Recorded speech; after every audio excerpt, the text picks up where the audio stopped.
Welcome to Owning Life, a podcast about embracing the beginning, the end, and the messy middle of our time on Earth.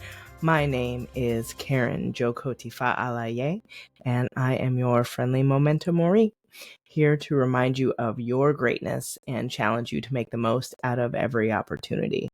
And man, do we have some opportunities during the holiday season.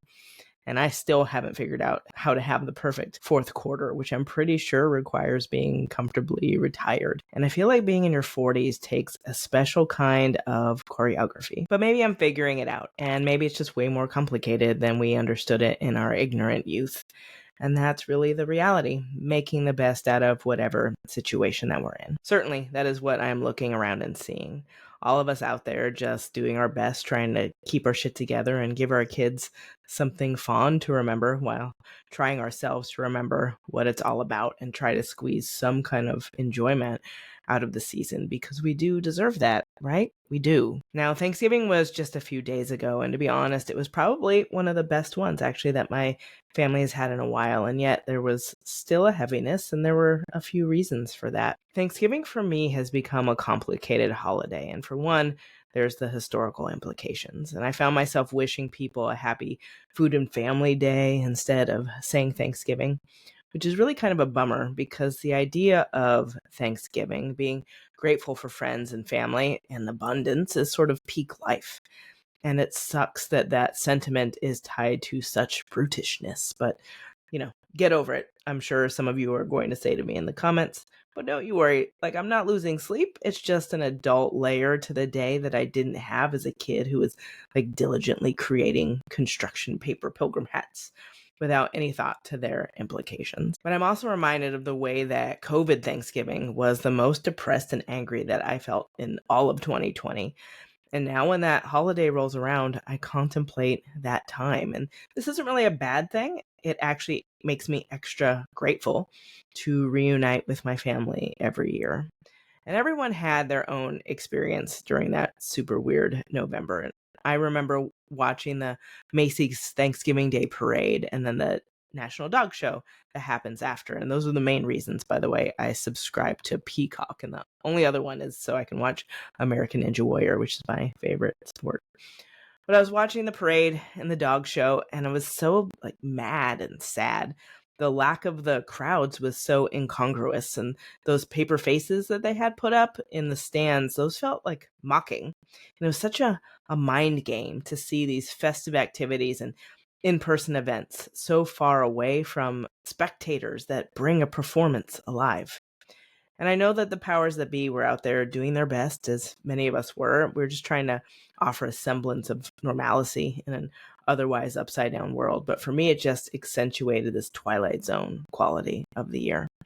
I missed my family, and I hated how uncertain everything felt. And, I don't need to tell you. You know what I mean? And then my friend died. Black Friday, indeed. And we knew it was going to happen soon. And when I received that call early that next morning, I drove down to the Bay Area to take care of her. And I mean, literally, because I am a mortician and I can, which is, I'll tell you, the most heartbreaking honor that I have ever had.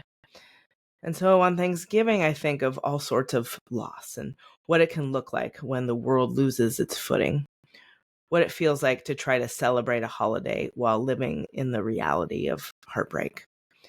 But it's not just death and dying. Like, the little things can build up too, like what it feels like when the house that you used to spend Thanksgiving in every year of your childhood is now owned by some other family, and the family that used to gather there has since died or moved away. And it can feel sad when we remember how things have changed, especially when past experiences have created those core memories for us. So what I'm not going to ever do is tell you that the only grief that is valid on holidays is what you feel when someone dies, because there are a million things that holidays may churn up for you. And remember, we do not compare our grief to somebody else's, okay? But this Thanksgiving for me, it was nice. It was simple. It held a lot of lovely moments, and it was probably like the best meal we've had in a long time. My brother and his amazing partner, who made said best meal, brought their almost 2-year-old, and there's nothing like that toddler energy around the house, the promise of these new core memories to lighten the mood, right? But what is the cutoff even for core memories? Because I really loved pushing my little nephew in the swing in our backyard, and that was the same one that my son used to use when he was little. There were these really special moments, right? But I also felt compassion for my aunt who was there with us, but she was alone. Her husband had died in 2022, and her only child had died the year before that. And I can go on about all the people who weren't there in person.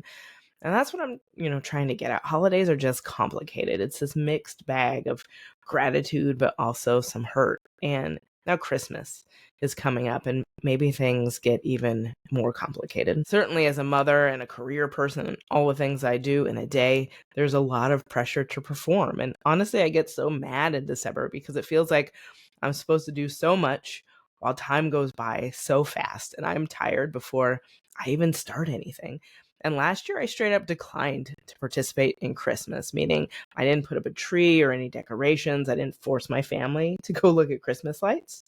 And I figured no one would notice, only to be questioned later by my son in like January, who asked why we hadn't celebrated much the holiday.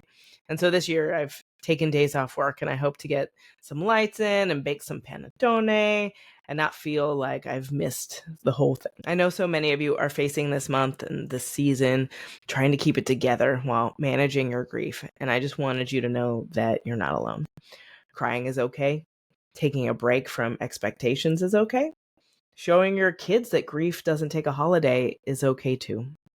Sometimes people ask for tips around the holidays, and while I have some for you, what is most important is that you allow yourself to feel your feelings and to honor everything that comes up. I'm not sure when we learn that grief should be separated from every other emotion or that grief should have a time limit. The reality is that you contain multitudes, as Walt Whitman once reminded us. You can be sad and grateful and angry and in awe all at the same time. And one emotion is not better than another, even if one emotion feels better than another. And one could argue that it's better to feel all of it than to stuff emotions down, no matter what your grumpy old uncle once said, the one that could have used a therapist. But if you need some tips on how to manage, here are 3 of my favorite holiday tips. If it's a person that you're missing, bring them into the space. I know that it's not the same inviting and communing with an ancestor, but when you practice, you open yourself up to some magic. And so set a place for them at the table. Light a candle on an altar, say their name at dinner, and share stories of how they made you feel. Say out loud what part of them lives on in you, and your relationship with them is not over, it's just different. My second recommendation is to create and enforce boundaries. This is tricky. And what you won't be able to do is manage the response from the person you're setting the boundary with. You can only do you. And here is a great place to practice owning your life, your actions, and your response. And so if you need people to give you space, ask for it and find space if they refuse to give it. And if you need certain topics to be off limits, say that clearly and disengage if your request is not respected. If you need to go on vacation to Hawaii rather than attend your annual Christmas Eve gathering and you have the resource to do that, tell folks you love them and you'll see them for like Christmas in January. And my last tip is to give yourself and others grace. So here's what I know, especially if someone has died, that people around you are going to say something unintentionally, most likely, that's going to hurt. And God knows that I have said dumb stuff, and I've spent 20 years in death care, and I should and do know better. I have a couple of theories on why this happens. And the first one is that people say just like the first thing that comes to their mind. They want to be nice, they want to be kind. It's just like a tick. They just say this knee-jerk thing that comes out, and they want to be helpful, but it just doesn't land, or that people just don't know what to say. And so they reach for something that they feel like they might want to hear, or something even that someone had said before to them that they appreciated. And that doesn't mean that you're going to appreciate it. But in both of these situations, we're reminded that we're not taught what to say. We're not taught how to grieve and how to respond to others grieving. And so we just kind of fumble when we're in that position. And because it's such a sensitive time, when we do fumble, the reactions to it are a little bit more than maybe if we were doing okay. But this is where you come in. Like, this is not something that we cultivate as a culture. It's not a skill, but you can help. So if you feel up to it, and you may not feel up to it, so no pressure, but if you can't or don't, there will be another opportunity someday. But tell people what is helpful and what isn't.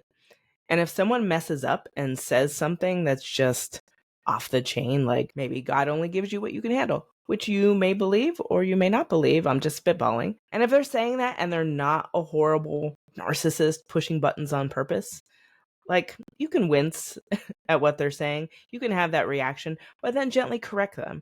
And that would be extending grace both ways. Grace for yourself for being annoyed and angry, which is perfectly reasonable when someone says something that hurts, and own your emotion, right? But also allow the offender to be corrected and to be forgiven if they're willing to take the lesson.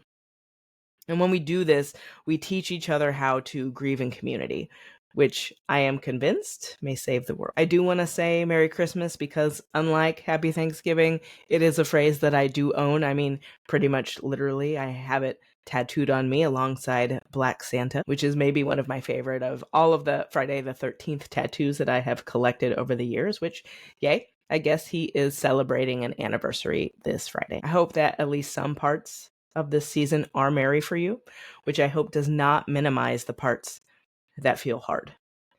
And if you celebrate something else, my best to you as well in whatever season that you are celebrating. And if you don't celebrate, I hope you get some time to enjoy the people that light you up and some time to rest and reflect before the realities of 2025. I hope that in this next year that you and I get to spend a lot of time together in community. So if you haven't yet, please hit that subscribe. And if you do, I promise to keep showing up for you, to sit in sadness with you, to celebrate when you get up, and to walk alongside you as we practice owning life together.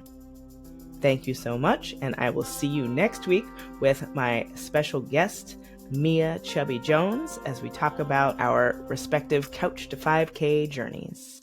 See you then.